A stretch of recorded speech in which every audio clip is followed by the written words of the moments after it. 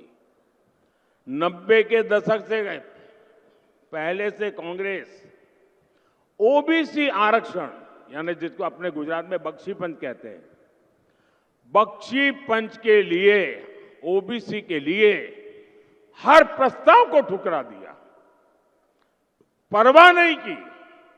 बोले ये तो ऐसे ही है, ऐसे ही जीने के लिए पैदा हुई है।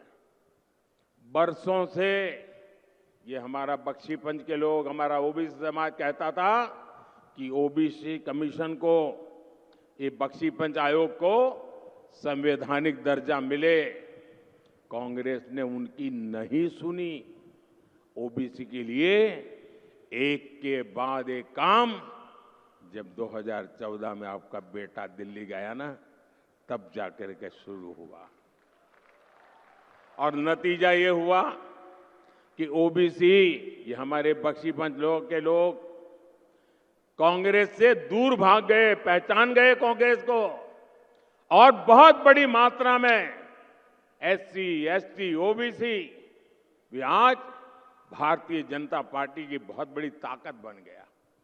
साथियों, कांग्रेस ने कभी समझा ही नहीं कि हमारे देश में आदिवासी समाज भी है। इतने साल तक कांग्रेस ने आदिवासियों के लिए अलग मंत्रालय तक नहीं बनाया। बीजेपी सरकार ने आदिवासियों के लिए अलग मंत्रालय, अलग बजट बनाया। उन्होंने उपेक्षा करते रहे, आदिवासी समूह की जो उपेक्षा वो करते रहे, घनघोर उपेक्षा करते रहे, और दशकों तक उन्होंने उपेक्षा की और उनको एक हाशिए में रखा। उन्होंने भी कांग्रेस को किनारा कर लिया। आज देर में आदिवासी बाहुल्य क्षेत्रों से भी कांग्रेस या तो गायब हो चुकी है, या तो तीसरे नंबर पे कहीं इंतजार करती खड़ी है। कांग्रेस इन लोगों ने कांग्रेस के छुटकारा ले लिया। आज बीजेपी के एमएलए, एमपी की संख्या सबसे ज्यादा बीजेपी की एससी, एसटी, ओबीसी है। आज मेरे मंत्री परिषद में 60% से ज्यादा एससी, एसटी, ओबीसी समुदाय के लोग हैं। और इसलिए कांग्रेस को लगता है सब कुछ लूट गया। अब आने वाले 100 साल तक कहीं कोई किनारा नजर नहीं आ रहा है। और इसलिए आज कांग्रेस गरीब को नफरत करने लगी है। आज एससी, एसटी, ओबीसी इनको नफरत करने लगते हैं, और ये बात कांग्रेस को बर्दाश्त नहीं हो रही है। भाइयों बहनों, कांग्रेस एससी, एसटी, ओबीसी को बहुत नाराज है। उनकी वोट बैंक चली गई है, और इसलिए हम नई साजिश रच रहे हैं। उन्हें नई साजिश रची है। साथियों,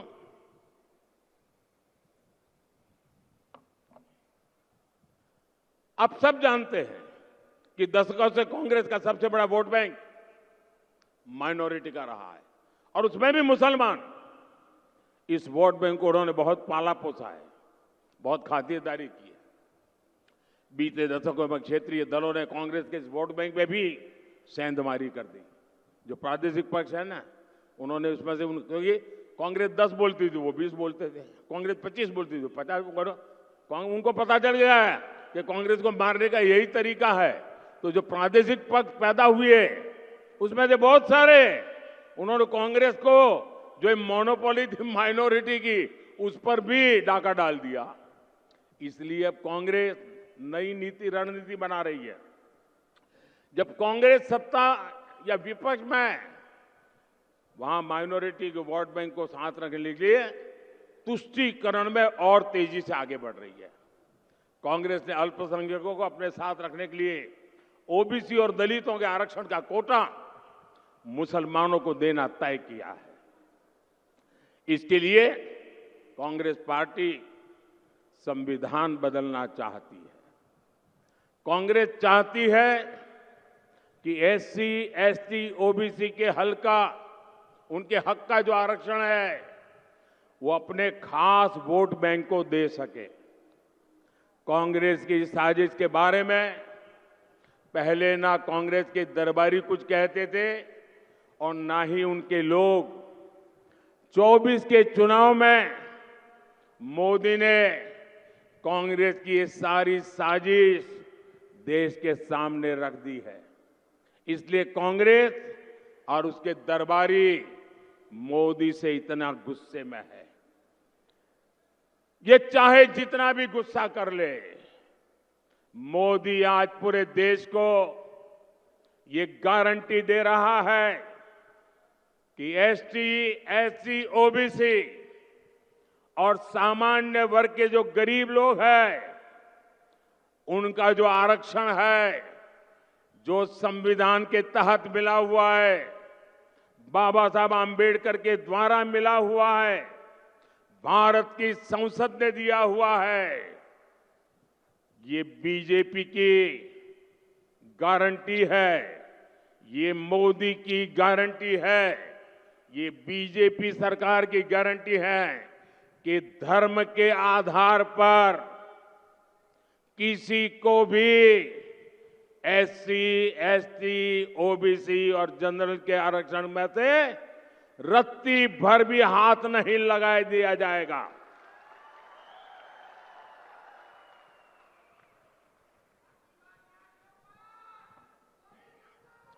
मैं जरा आज सरदार साहब की भूमि से इस शाही परिवार को चुनौती देता हूं। सरदार साहब ने जिंदा जी दी थी, अब मैं उनका स्मरण करके दे रहा हूं। मैं सरदार साहब की भूमि से शाही परिवार के शाहजादों को चुनौती देता हूं। मैं सरदार साहब की भूमि से पूरी कांग्रेस को और उनके चट्टे बट्टों को चुनौती देता हूं। मैं उनकी पूरी इकोसिस्टम को चुनौती देता हूं। और मेरी 3 चुनौतियां हैं और मैं मीडिया को भी चुनौती देता हूं। जिन शब्दों में मैं कह रहा हूं, उस शब्दों में छाप करके दिखाइए।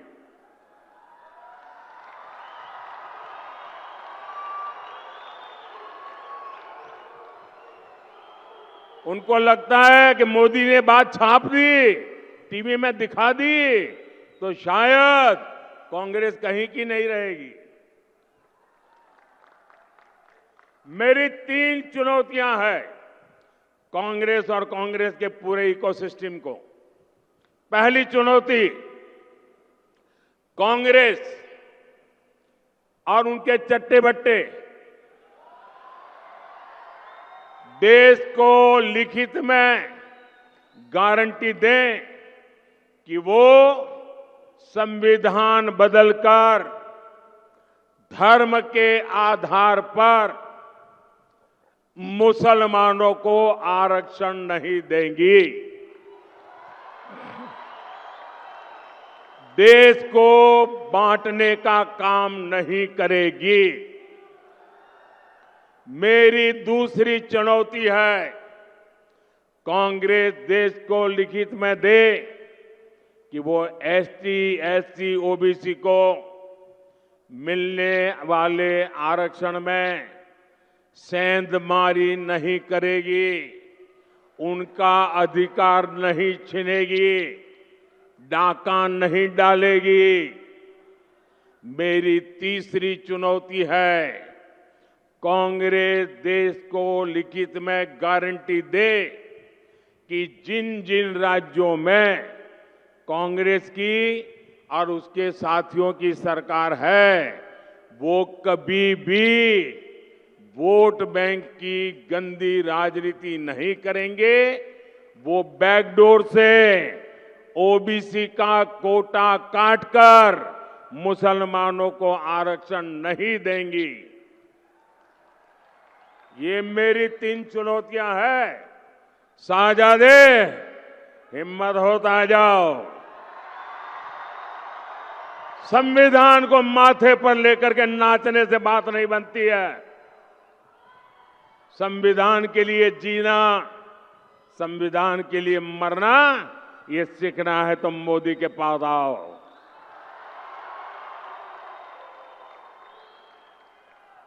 मैं जानता हूं कांग्रेस मेरी ये चुनौती नहीं स्वीकार करेगी, क्योंकि इसकी नीयत में खोट है। साथियों, भारतीय जनता पार्टी ने पहले भी कहा है, आज भी कहा है, देश की एकता और अखंडता के लिए, देश के सर्वांगीण विकास के लिए हमारे एससी, एसटी समुदाय, हमारा ओबीसी समुदाय, हमारे जनरल समुदाय के गरीब वर्ग, उनको जो अधिकार मिले हैं, उन अधिकारों को न कभी हम हाथ लगाएंगे और न ही हम किसी को हाथ लगाने देंगे। साथियों, इंडी गठबंधन की एक और रणनीति की पोल उसके ही नेता ने देश के सामने खोल दी है। अब इंडी गठबंधन ने मुसलमानों से वोट जिहाद करने को कहा है। अब बताइए, हमने लव जिहाद सुना था, लैंड जिहाद सुना था और वोट जिहाद, और वो भी पढ़े लिखे मुसलमान के परिवार से बात आई है। सामान्य मदरसा से निकले हुए किसी बच्चे ने नहीं कहा है। हाईली क्वालिफाइड फैमिली और कांग्रेस के वरिष्ठ पद पर बैठे हुए परिवार, ये मुसलमान परिवार ने कहा है, नारा दिया है, वोट जिहाद करो। आप जानते हैं ना जिहाद का मतलब क्या होता है? जिहाद किसके खिलाफ किया जाता है? इंडी गठबंधन का साफ कहना है कि सारे मुसलमानों को एकजुट होकर वोट देना चाहिए। इंडी गठबंधन ने लोकतंत्र के उत्सव में वोट जिहाद की बात करके लोकतंत्र का भी अपमान किया है, संविधान का भी अपमान किया है। और कांग्रेस के एक ने भी नेता ने अभी तक इसका विरोध नहीं किया है, मौक सम्मति दे दी है।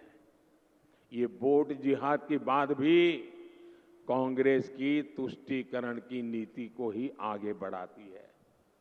एक तरफ इंडी गठबंधन एसटी, एससी, ओबीसी सामान्य वर्ग को बांटने में जुटा है और दूसरी तरफ वोट जिहाद का नारा लगा रहा है। आज समझ सकते हैं कि इंडी गठबंधन के इरादे कितने खतरनाक हैं। साथियों, मैं बहुत लंबा बोल गया। भाई मारे आज 4 સભાઓ કરીને રાત્રે કલકત્તા પહોંચવાનું છે। અહીંથી સુરેન્દ્રનગર, જુનાગઢ, જામનગર ને ત્યાંથી કલકત્તા,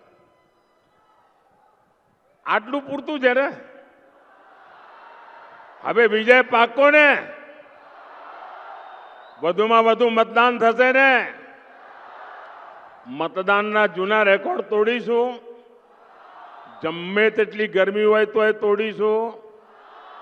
7મી મે હવે 5 જ દાડા બાકી રહ્યા છે ને ભાઈ। હવે આ 5 દાડા તો પૂરી તાકાત લગાવવી પડે હો। સમાજના બધા વર્ગોને જોડે લઈને આપણે આ વખતે ગુજરાતમાંથી બધી લોકસભાની સીટો તો મોકલવાની જ છે અને મને ખાતરી છે કે તમારો દીકરો ત્યાં બેઠો હોય અને તમે કમળ ના ચડાવે એવું બને કાંઈ? અને મને તો કોઈએ કહ્યું સાહેબ ગુજરાતમાં તો તમે પ્રચાર માટે ના આવો, પણ હું પ્રચાર કરવા આવ્યો જ નથી। હું તો તમારા દર્શન કરવા આવ્યો છું, તમારા આશીર્વાદ લેવા આવ્યો છું અને તમારા બધાનો ઉત્સાહ જોઈને મને ઉર્જા મળે એટલા માટે આવ્યો છું। પણ આપણે બધા પોલિંગ બૂથ જીતવા છે ભાઈ, જીતીશું।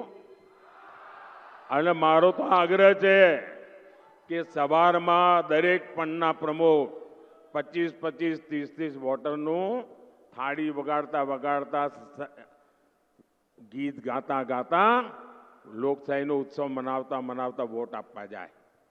લોકશાહીનો ઉત્સવ હોવો જોઈએ, ખાલી પોલિંગ બૂથ પાસે ફુગ્ગા લાગે એવું નહીં। આખા પોલિંગ બૂથના બધા ઘરોમાં ઉત્સવનું વાતાવરણ હોય ભાઈ। લોકશાહી છે અને દીકરો આપણો ત્યાં બેઠો છે ભાઈ। તો ગુજરાતે તો જબરદસ્ત ઉત્સવ મનાવવો જોઈએ। ગમે તેટલી ગરમી હોય, રજાઓનો ઢગલો હોય સામે, તો પણ પહેલું કામ મતદાન। પછી જ જલપાન. આપણા ત્યાં આણંદમાંથી અમારા સાથી ભાઈ મિતેશ પટેલ અને ખેડાથી અમારા સાથી ભાઈ દેવુસિંહ ચૌહાણ અને ખંભાત વિધાનસભામાં ભાઈ ચિરાગ પટેલ, આ અમારા ત્રણેય સાથીઓને આપ વિજયી બનાવો. મારી સાથે બોલો, ભારત માતા કી, ભારત માતા કી, ભારત માતા કી. જય સરદાર, જય સરદાર, જય સરદાર.